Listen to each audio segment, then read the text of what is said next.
All right, let's do it. What is up, guys? Teddy Cornwell here. Welcome to the Underdog Talk. And there's just something about the underdog, but fuck the underdog.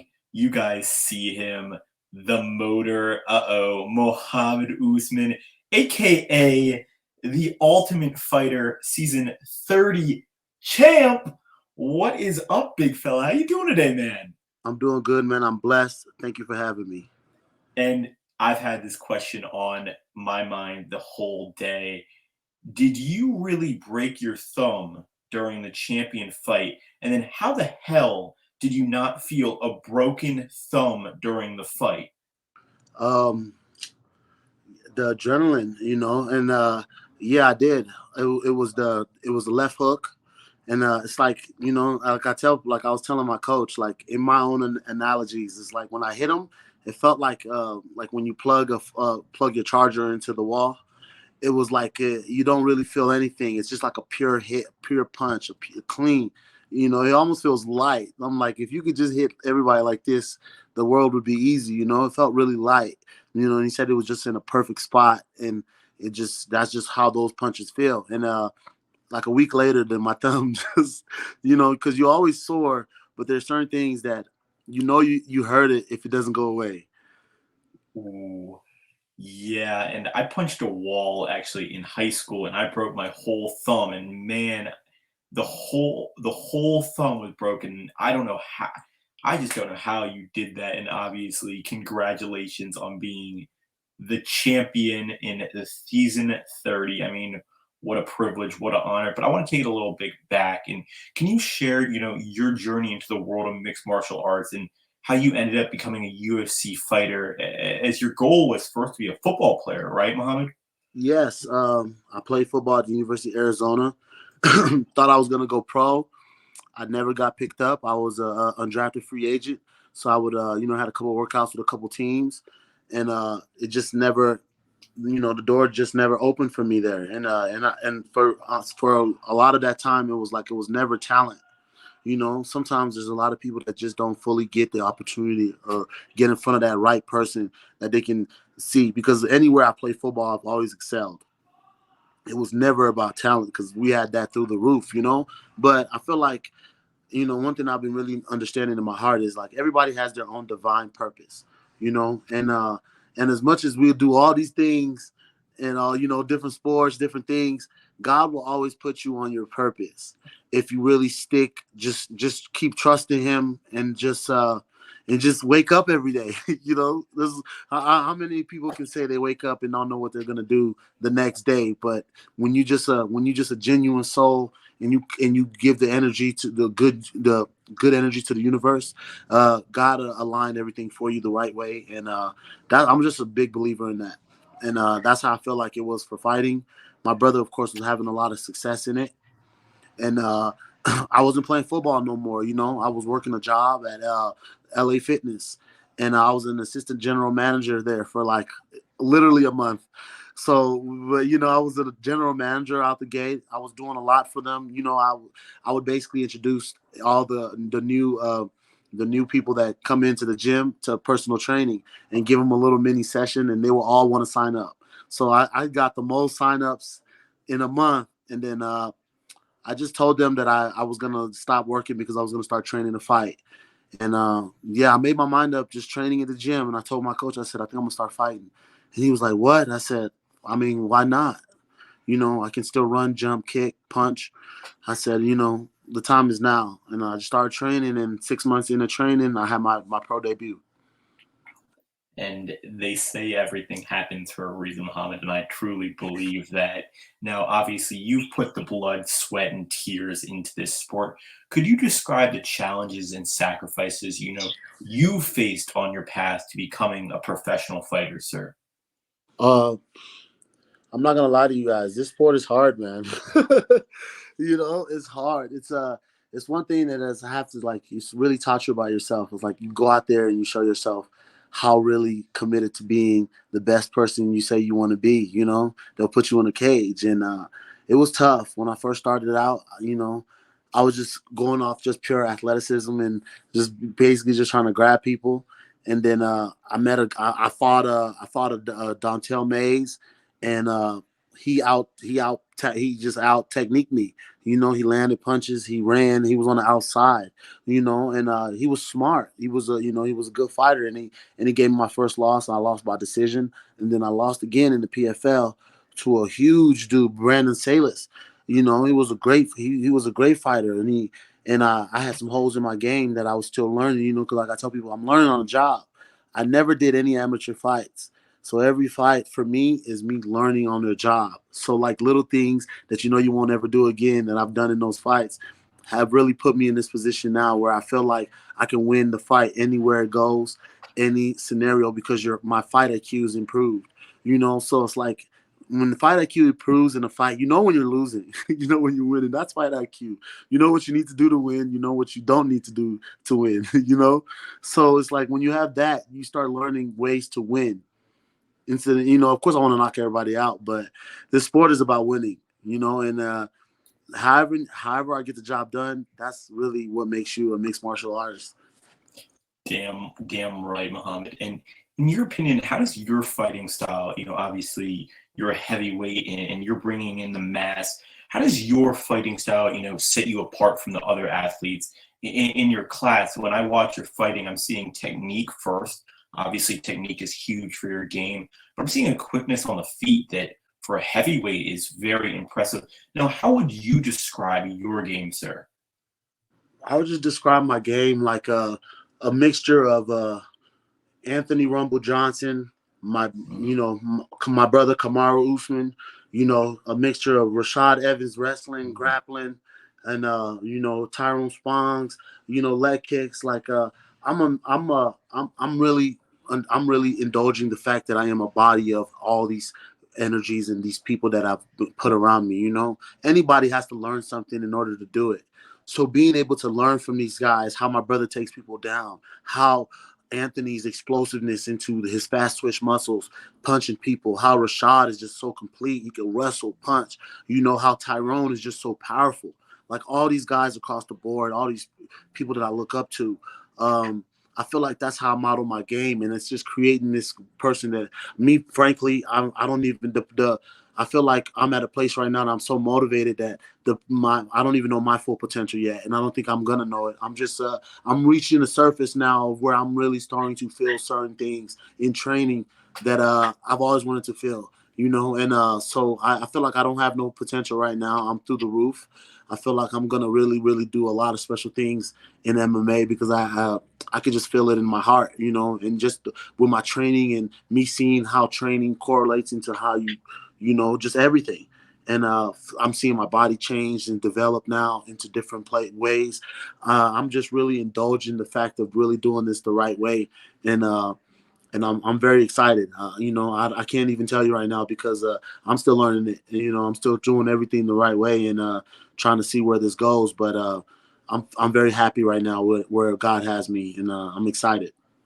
And I think something I've been learning about my personal life is something called, I wanted instant gratification. Now I learn about delayed gratification and that success that comes from that hard work and grinding. And I think you're finding, that delayed gratification, Muhammad, obviously, of becoming what you're meant to be, and that's meant to be a champion. And obviously, you carry a very powerful last name, the Usman name, with obviously your brother, the Nigerian Nightmare. What does it mean to carry your last name? And honestly, maybe the first ever brother. You are the first ever brothers to win the Ultimate Fighter, right? So I mean, Yeah, we are. yeah. So what you guys are doing is just incredible. Obviously, your brother, the Nigerian Nightmare, just what he's done for the game, what you're doing for the game. What does it mean to carry that last name, sir? I mean, it's when you think about it, it's amazing. It's a blessing.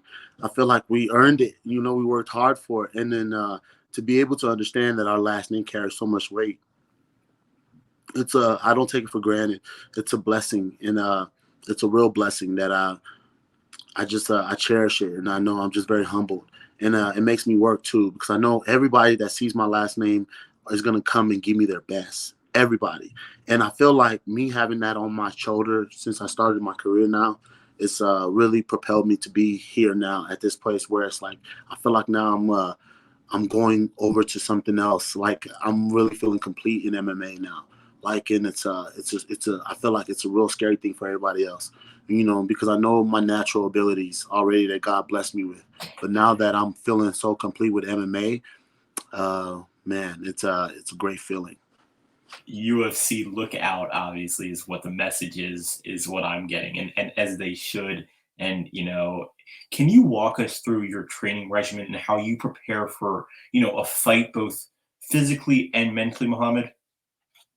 Um, Man, my schedule is very hectic. Like fight camp is hard, and mentally, you just try to really program yourself. Like at this point now, from fight camp, from now to the fight, nothing else matters besides the fight. I hone in on that number one news. Nothing else matters besides the fight, besides having great days, adding your days up, recovering, sleeping, recovering, having great days. That's it.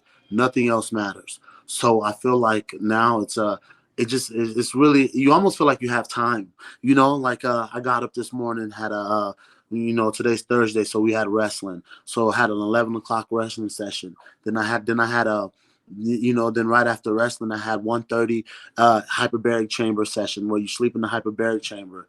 Then 2:30, I had the brain. It's called gyrostim. It's to activate the brain and to stimulate your muscles. Then right after that, I had 3:30 pound for pound kickboxing with my coach Justin Houghton. Then after that, I had a 5:15 chiropractor session. And then after that, I come home, I eat my meals. Now I start recovering, getting ready for a hard sparring session tomorrow. So that's a basic Thursday for me in Denver, Colorado. Wow. I'm just imagining that, and the recovery is what really stands out to me. Is obviously you're putting your body through hell, and the recovery is such an important aspect. Now, I don't know how stupid this is to say, but in WWE they have the tag teams. I think you and Yes. your brother would be a badass tag team. I think that would be I mean, I think that actually would be perfect too. Yeah, because he could just grab him and hold him down, and I could just punch him. the UFC needs to. Dana, if you're watching this, sir, tag teams in the UFC might be a new thing that needs to be coming. I mean, he But got he got that slap fight now, so what? Why you not know tag teams? Why not why tag not? teams? Exactly. And I'm very interested in this because you've had some very memorable fights. And to me, one of the most memorable fights was actually, and I think your coolest one was when you got a KO in front of Deontay Wilder. But to you, what was your most memorable and meaningful fight so far, sir? I mean, you remember all your fights, but it would have to be this last fight. That's and then they want to say the Paga fight, but I honestly feel like it was a Tafa fight. Because I've had fights that I took losses that I learned a lot from, but then I've had hard fights that I had to dig deep, but where I had to go in this Tafa fight, coming off the Zach Paga knockout, and then I broke my thumb, so I had to do rehab for that. I was out like 8 months. But where I had to go to win that Tafa fight against Junior Tafa was a place that I know a few people won't ever be able to understand where you have to go to get to that, because he was trying to take my head off, and I had to dig deep and get the job done, because somebody, he could have just keep giving resistance, and somebody could have said, I can't take this guy down. But I knew that I had to get him here. I knew that this was going to be the fight, and I did it. And I focused in on the whole fight on accomplishing that goal and that mission, and I got it done. No, any means necessary. However many punches I had to walk through, I got it done. And I feel like that was my most memorable fight, because I went to, you go to that place that ain't too many people can go to, and you come out the other side, and you can get the job done anywhere. That's when you fight bad and you still get the job done. That was my most memorable fight to this day, because it taught myself that I know how to win. And when you go to that place where sometimes you just don't want to go and you come out of it, man, do you come out stronger? Yes. Do you come out stronger? And I asked Alexei Olenek on the podcast when he was on, how do you handle the pressure and nerves that comes with stepping into the octagon? I mean, there's got to be so many mixed emotions going through your mind when you step into that octagon. How do you prepare for the pressure of stepping into the octagon, Muhammad? Man, it's all trial and error. It's all you constantly trying new things, learning new things, focusing, refocusing your mind, and you just got to be okay with being okay. You got to just be okay in the chaos. As much as it's the pressure is the build up. Once you get it going and you throwing punches, there's no more pressure. The pressure is the build up leading up to the fight. So, but once I get to that point where you just at the end of the day, you just tell yourself, like me, I get to a point where I tell myself, like, there's two types of people that are going to do it, people that aren't going to do it. Period. At the end of the day, I'm a doer. So I'll just keep, and I'll tell myself that, and I tell myself that, and I get to a point where it's like, my preparation has got me here.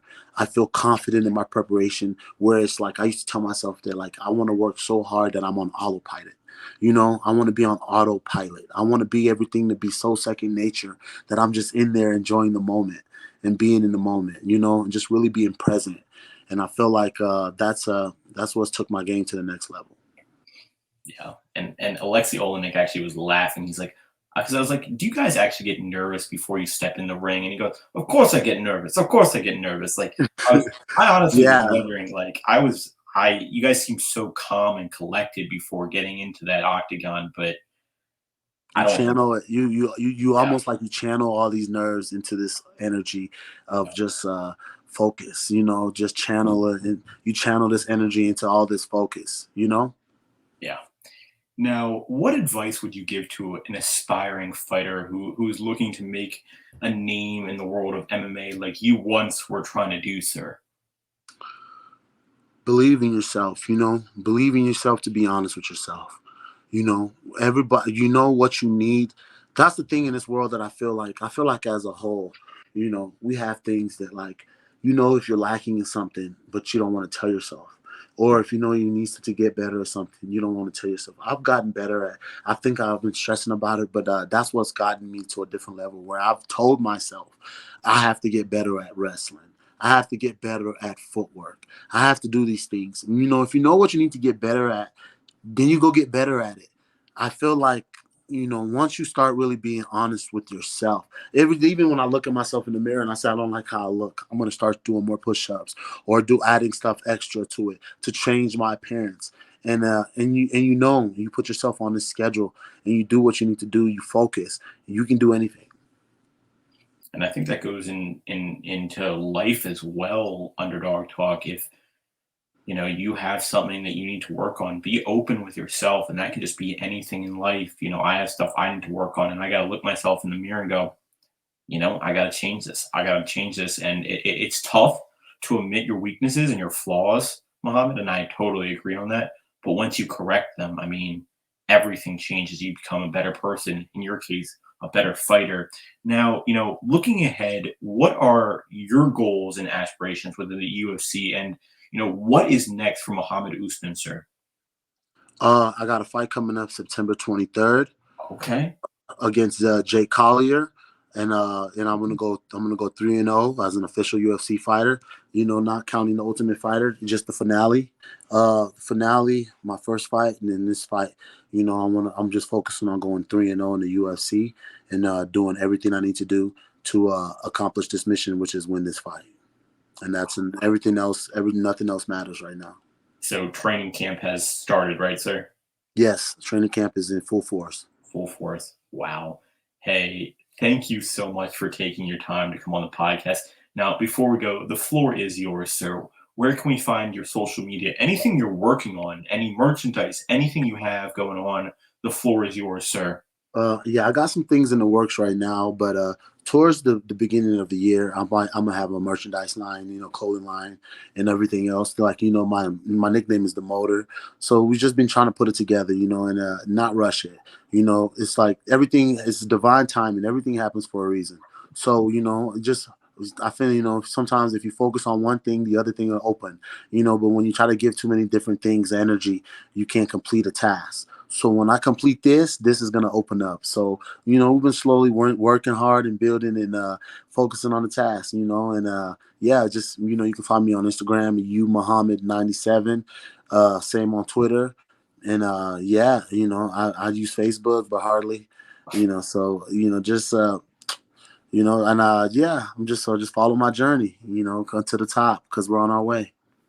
Damn right. And once that clothing brand comes out, let me know, and we'll rock it out. We'll rock it out because we want to all be like the motor. And guys, first person to follow Muhammad on Instagram, send me a screenshot. We'll get you a box full of goodies out because you want to stay tuned for the hottest UFC fighter in the industry. Let's just say how it is. And I mean, there is nothing like the motor in the industry. And Muhammad, we know you're going to rock and roll in your third UFC fight. Do what you do. And thank you again, man, for taking your time to come on the podcast and take your time from your really busy day. Yeah, good Lord, man, you are doing so much. And I guess that's what UFC fighters do. I don't know why I even said that. But guys, don't forget to like, comment, and subscribe on this video. Until next time, the motor and the underdog out.